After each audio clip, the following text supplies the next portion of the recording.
Welcome back, everyone. In today's episode, we're diving deep into a topic that's near and dear to many of us: romance in writing and literature. How does it shape a story? Can it make or break the entire narrative? Well, we're going to explore that today by comparing the Who Made Me a Princess webtoon adaptation by Spoon to the literary masterpiece that is Jane Austen's Pride and Prejudice.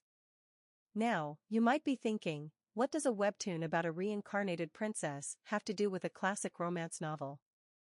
Well, we're going to unpack exactly how Spoon's reluctance to emphasize romance in the adaptation affected the story and how it might have been improved by bringing that romantic element to the forefront. I understand Spoon's intention to keep Who Made Me a Princess a family-oriented story, focusing on the familial dynamics and the relationships that form within the palace. To which I say, she bamboozled that too. When she made Claude forget his memories and put him in a coma. But, here's the thing, if we look at the original novel by Plutus, romance never completely faded away. In fact, the story comes full circle with the development of a family for Lucas and Athanasia. So, while Spoon tried to distance the webtoon from a romance-centric focus, I would argue there was an opportunity here to blend the family aspects with romance in a way that enriched the story even further. Stick around as we dive into this analysis and explore how romance could have transformed the webtoon adaptation of Who Made Me a Princess. Let's get into it. For those new to our channel or if you've missed our recent episodes, I highly recommend checking them out. Now, let's dive into today's discussion. We've previously explored how Spoon's adaptation of Who Made Me a Princess differs from Plutus's original novel. One of the most striking differences is the treatment of romance.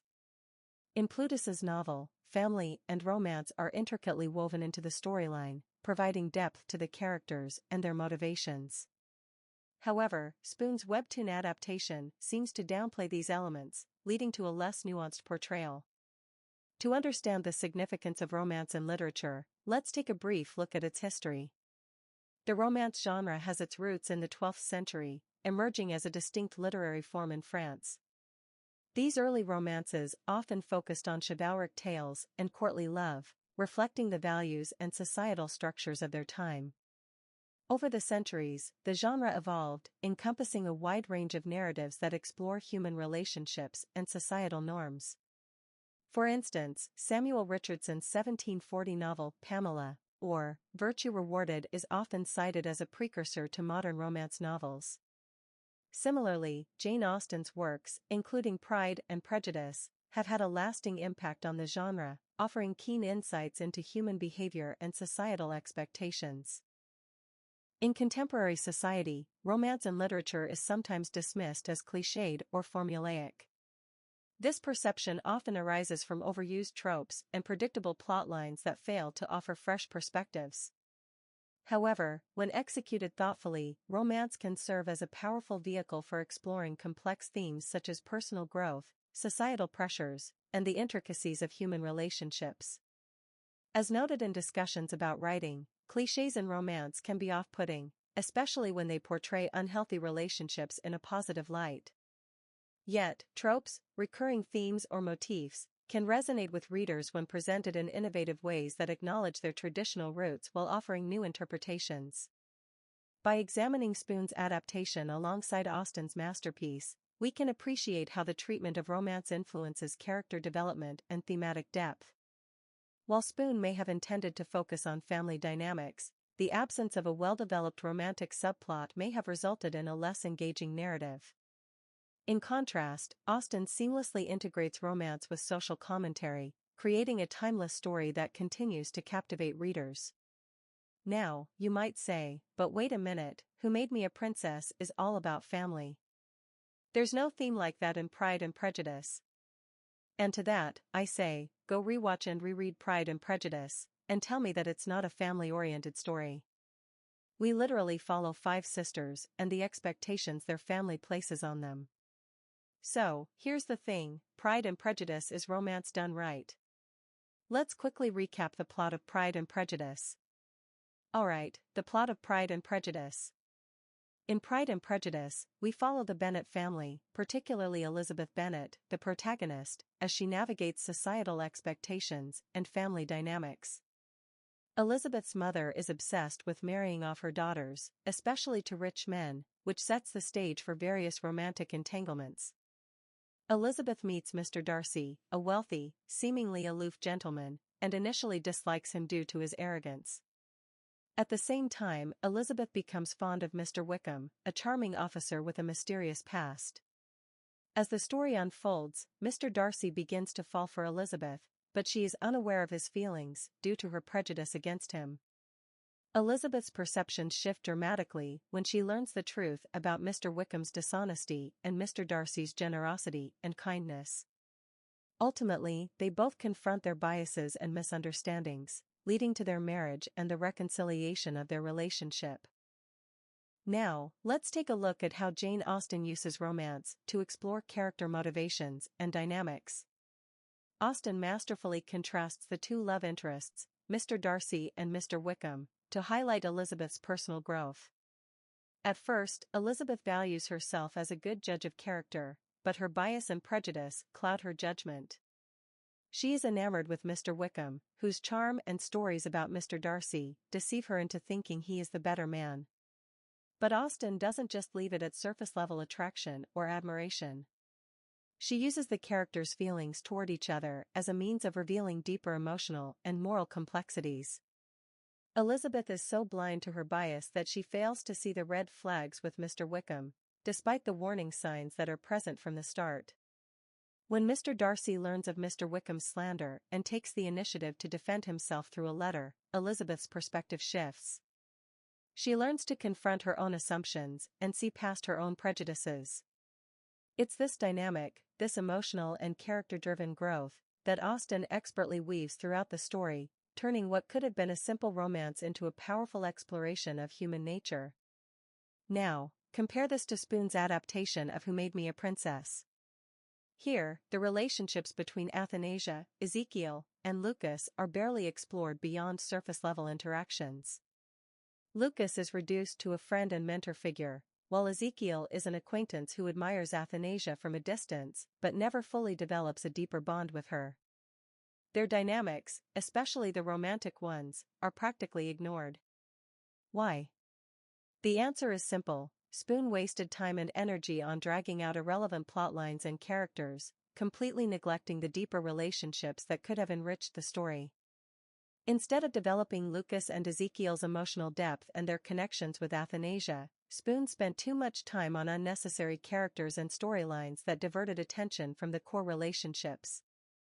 This choice resulted in a missed opportunity to explore the nuances of these relationships and how they could have impacted the characters' growth. In contrast to Pride and Prejudice, where romance is used to challenge and deepen the characters' motivations and societal commentary, Who Made Me a Princess webtoon lacks the same level of emotional engagement in its romantic subplots. This diminishes the story's impact and undermines the potential for character development. Ultimately, while Spoon may have intended to keep the story family-centric, it's clear that Who Made Me a Princess, like Pride and Prejudice, could have benefited from a more developed exploration of romantic relationships, allowing them to enhance and complement the family dynamics at play. Alright, let's take a moment to compare Pride and Prejudice with Plutus's original novel Who Made Me a Princess, and see how the relationships between Athanasia, Lucas, and Ezekiel stack up. In Pride and Prejudice, Jane Austen uses romance as a refined tool to peel back layers of character and expose social realities. Elizabeth Bennet's evolving relationship with Mr. Darcy isn't just about attraction, it's about confronting personal biases, overcoming pride and prejudice, and ultimately growing into a more self-aware person. Even the subplot with Mr. Wickham serves as a counterpoint that highlights Elizabeth's initial misjudgments and sets the stage for real transformation. Now, shifting gears to Who Made Me a Princess in its original novel form, Plutus lays out a world steeped in fantasy and high stakes, where Athanasia is more than just a damsel in distress. Her relationships with Lucas and Ezekiel are infused with a different kind of emotional tension. Lucas isn't merely a love interest, he's an ancient, enigmatic magician who serves as a mentor, protector, and eventually, a deep emotional partner. Their bond is layered with the weight of destiny, duty, and the gradual blossoming of trust and affection, a slow burn that mirrors, in its own fantastical way, the evolution of Elizabeth and Mr. Darcy's connection. Ezekiel, on the other hand, plays a more ambiguous role. While he's introduced as a refined noble with his own internal conflicts, his relationship with Athanasia isn't as deeply developed as Lucas's. In the novel, Ezekiel's presence hints at an alternative path, a different kind of connection that, while promising, never quite reaches the same emotional intensity. He's more of a supporting player, whereas Lucas's dynamic with Athanasia carries the full emotional weight of the narrative, much like the transformative romance in Austen's work. So, when we compare the two, Pride and Prejudice excels in using romance as a mirror to expose character flaws and societal issues. It's subtle, layered, and intellectually engaging. In Plutus's novel, the romance, especially between Athanasia and Lucas, has a different flavor. It's steeped in the fantastical, where personal growth is intertwined with magical destiny and high-stakes drama. While it might not dissect social mores with the precision of Austen, it certainly offers its own rich tapestry of emotional development and conflict. In short, neither is universally better, they just serve different narrative purposes. Austen's work uses romance to interrogate social class and personal bias, while Plutus's novel leverages it to drive forward a high fantasy plot filled with destiny, magic, and personal transformation. Both approaches have their merits, but if you're looking for romance that digs deep into character psychology and societal critique, Pride and Prejudice is a masterclass.